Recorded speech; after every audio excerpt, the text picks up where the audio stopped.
Hello, everyone. My name is Jessica Casanova with Granite Peak Healthcare Solutions.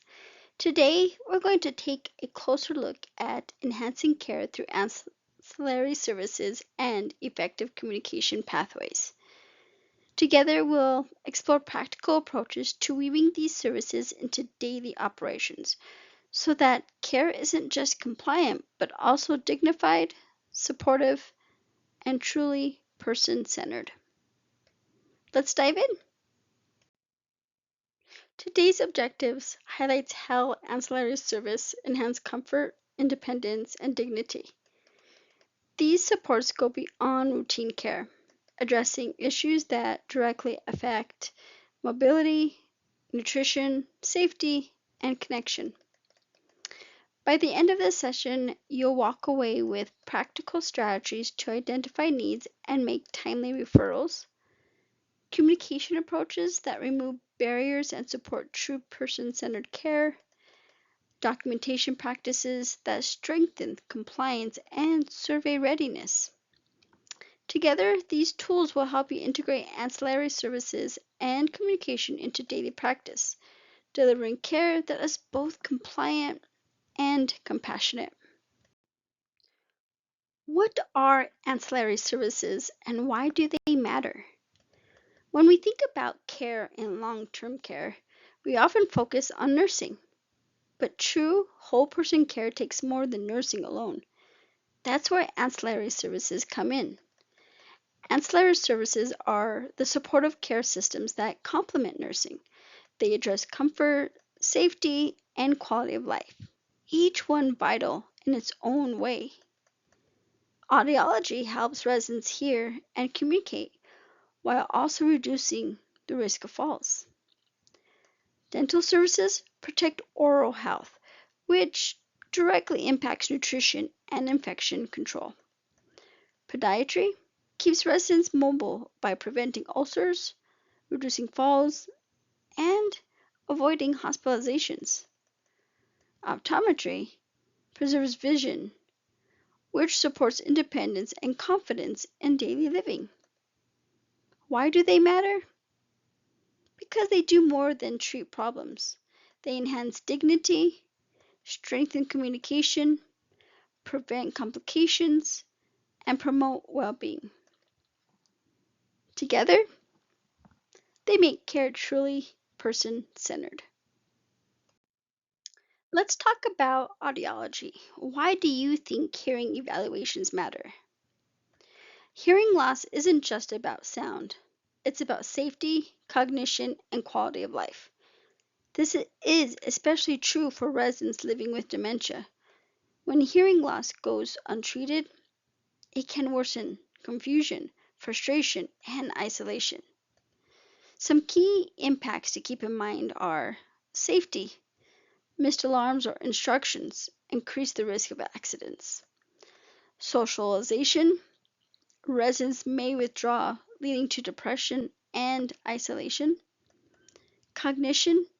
Hearing loss is linked to faster cognitive decline, while treatment can actually help slow it down.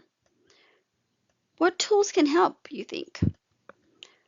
Well, there's pocket talkers and amplifiers, staff assisting, or Bluetooth-enabled hearing aids, a combination of visual and verbal cueing, regular cleaning and maintenance of devices.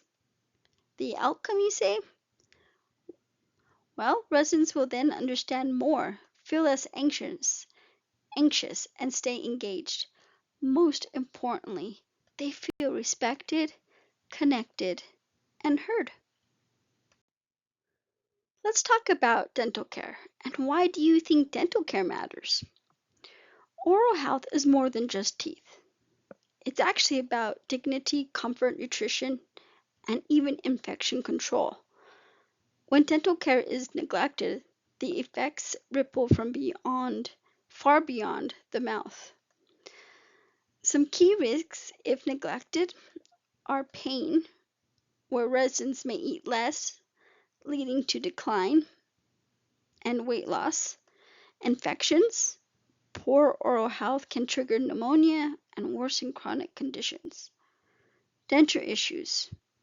Ill-fitting dentures cause sores, choking hazards, and weight loss. Behavior changes. Pain is often expressed through agitation, frustration, or withdrawal. Prevention that works. Well, there's those biannual dental exams to catch problems early.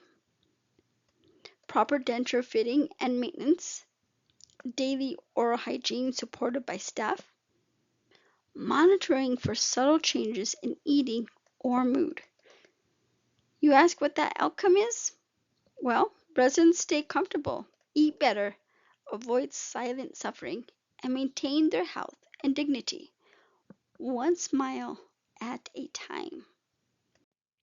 Now let's talk a little about podiatry, and why do you think podiatry matters?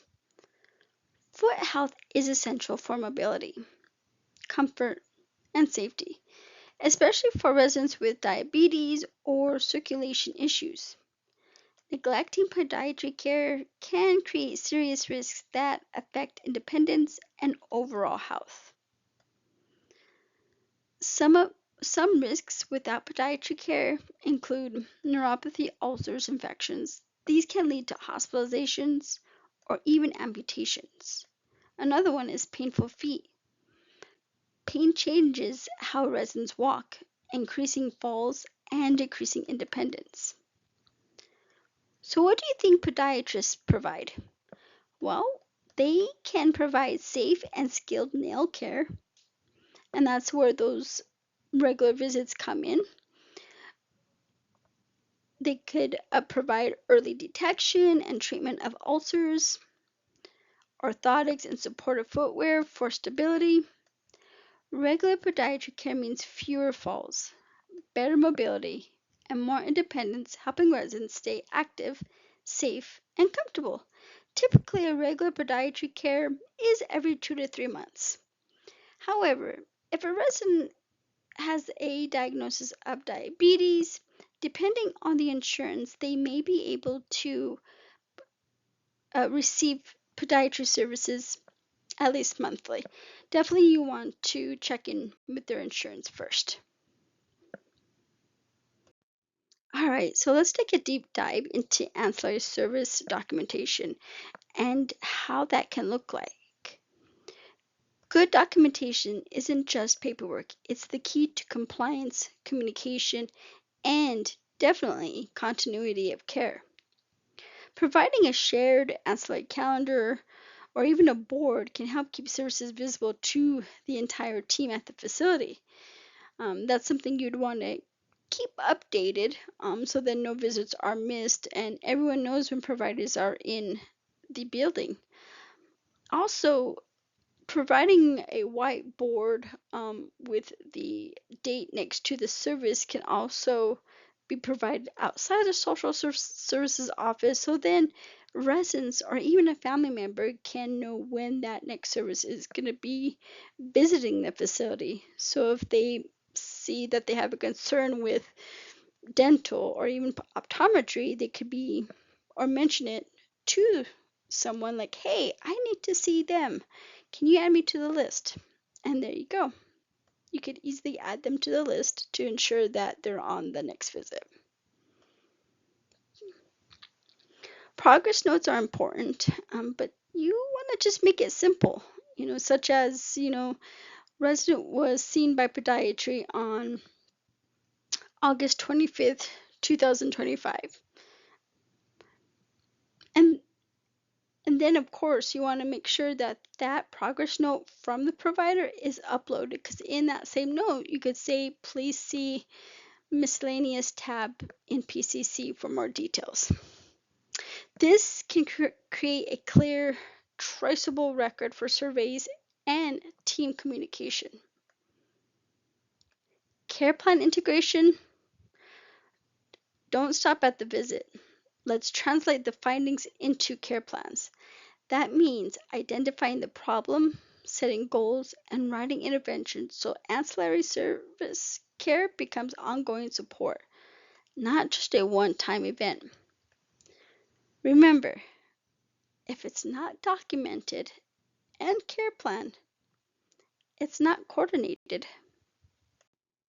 So if the documentation and communication aren't concise, then unfortunately challenges can occur. And those challenges can look like missed appointments, refusals, and consent issues, which is something you want to keep current so then that resident can be seen by that provider. Remember, clear, concise notes mean ancillary services aren't just checked off, they actually improve care. It's very important to be survey ready. Surveyors view ancillary services as a marker of quality and coordination. Documentation must reflect timeliness and follow through. Timely documentation can include logs, notes, and reports that should match. Updated care plans can then provide the new issues and then lead to new goals, interventions, and assign the responsible party that need to assist with the resident's plan of care. And also, we want to be proactive in the MDS. We could review the MDS in regards to the oral, vision, and hearing sections to identify needs, request referrals, and ensure care plans stay current. And that's why it's important that we review these services at least quarterly so that we know what those services the resident needs to ensure that their plan of care is up to date. Missed visits, lack of follow-up, outdated consents, or gaps between findings and care plans can result in survey citations. And what are those citations? F790 and F791. I have included an example of an ancillary service care plan and what that can look like. If you don't have one that you're utilizing now, this is something that you can use to ensure that everyone is aware of the services the residents or POA have consented to. So how this can look like is you could put the resident's name and indicate that they will participate in ancillary services as needed and if scheduled.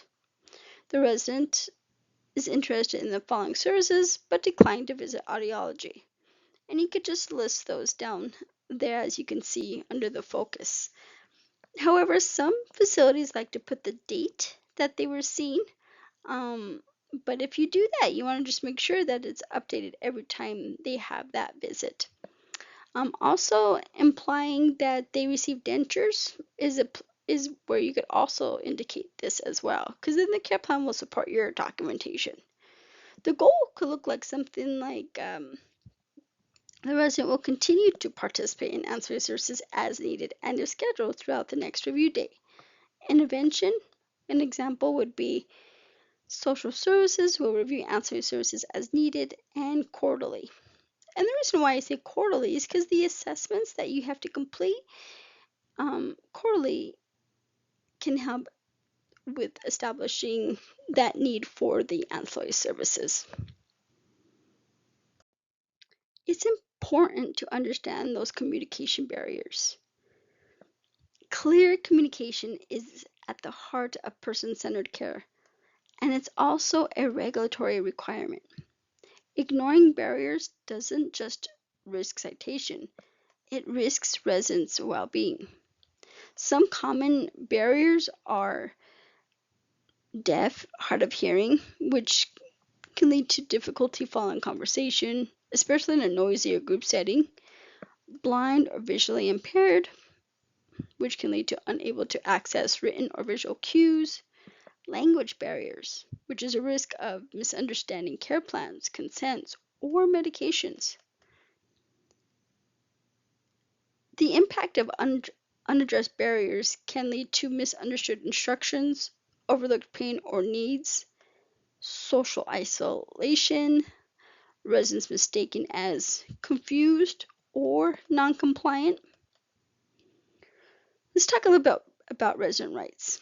Every resident has the right to understand their care, participate in decisions, and be treated with dignity. And what That is followed by the citation of F550 and F552. Some best practices to address those communication barriers is using interpreters, communication boards, amplification tools, and comprehension checks to ensure every resident's voice is heard and respected. Providing communication support for the deaf and hard of hearing is very important. Accessible communication isn't optional, it's essential for dignity, autonomy, and engagement. In order to provide dignity, autonomy, and engagement, we can provide the use of written communication and the tools to hear, ensure hearing aids are functional, and face the resident when you're speaking, and ensure that you're speaking clearly as well.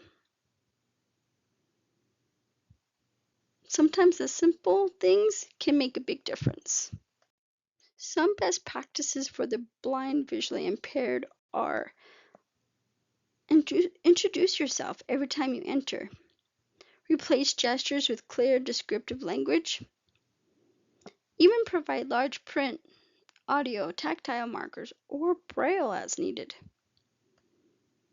Even keeping furniture and personal items in place and pathways clear.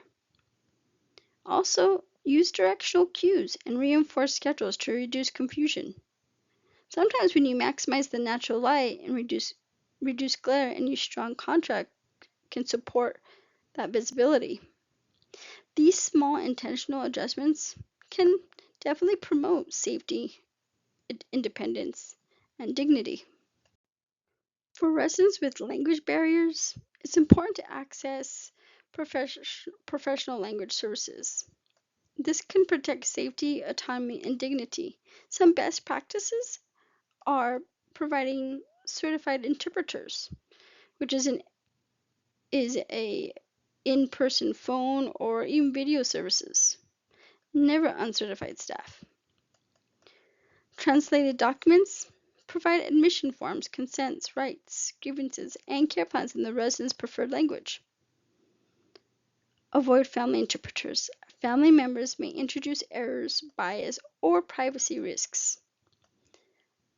Key note: always document interpreter use and include the resident's preferred language in the care plan for continuity and compliance. Here is 4 steps to success for providing a communication pathway system. 1. Identify. Spot the barriers, hearing, vision, language, or cognition. 2. Document. Record details in notes and care plans. 3. Inform. Share across shifts, team meetings, and staff communication tools. Adjust. Use strategies like devices, interpreters, or simple queuing. All in all, review quarterly, reassess, and update as resident needs change. A simple cycle can include and complete a big circle with identify, document, inform, and adjust. This leads to better care and stronger compliance. With regard to communication, I've added an ancillary service request form. If you already have a system in place, that's awesome. Keep it up. If it's not broken, don't mess with it. But this is an example of how communication can work within a facility. This form can be printed out and added to a folder at the nurse's station or somewhere stationary where everybody knows where they could find it.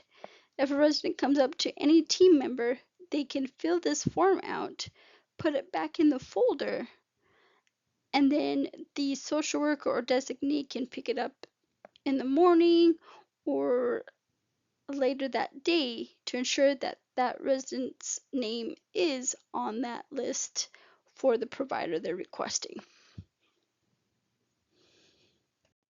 Here's a quick reference to resident communication adaptations that include hearing loss, limited English proficiency, visual impairment.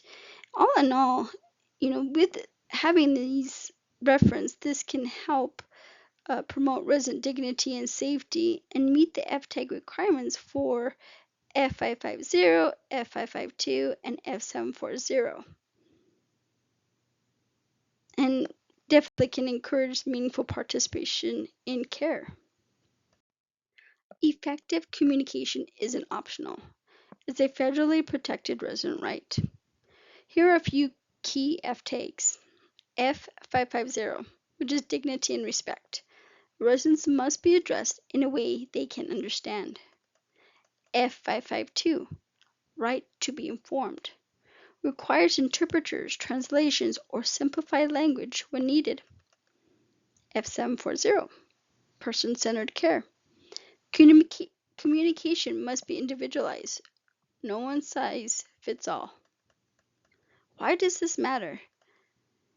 Gaps in communication can result in citation and enforcement actions. Poor communication can lead to unmet needs, errors, and frustration, and even isolation. Some required accommodations are the certified interpreters, spoken and sign language, braille, large print, or audio formats, amplifiers, hearing aids, communication boards, environmental supports like good lighting, quiet spaces, visual and verbal cues. Here are a few key takeaways. Ancillary services improve outcomes, which equals whole person care. Audiology, while supports hearing, safety, and engagement. Dental improves nutrition, comfort, and infection prevention. Podiatry promotes mobility and reduces falls. Optometry protects vision and independence. Communication equals resident rights. Using interpreters, boards, technology, and adaptive materials will honor individual preferences and cultural needs. Following F550, 552, and 740 can ensure dignity, respect, and compliance. Keep in mind, documentation equals quality of care.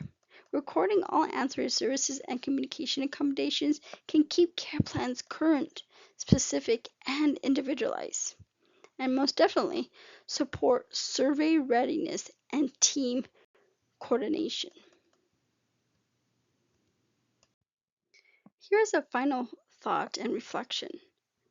When we integrate ancillary services with tailored communication, we achieve better outcomes, persevere dignity, and deliver true person-centered care. Thank you for your time, attention, and commitment to resident care. Your role is fostering a supportive, communicative, and person-centered environment, and deeply appreciated. For any follow-up questions, please don't hesitate to reach out. My email is listed on the screen. Thank you, and have a good day.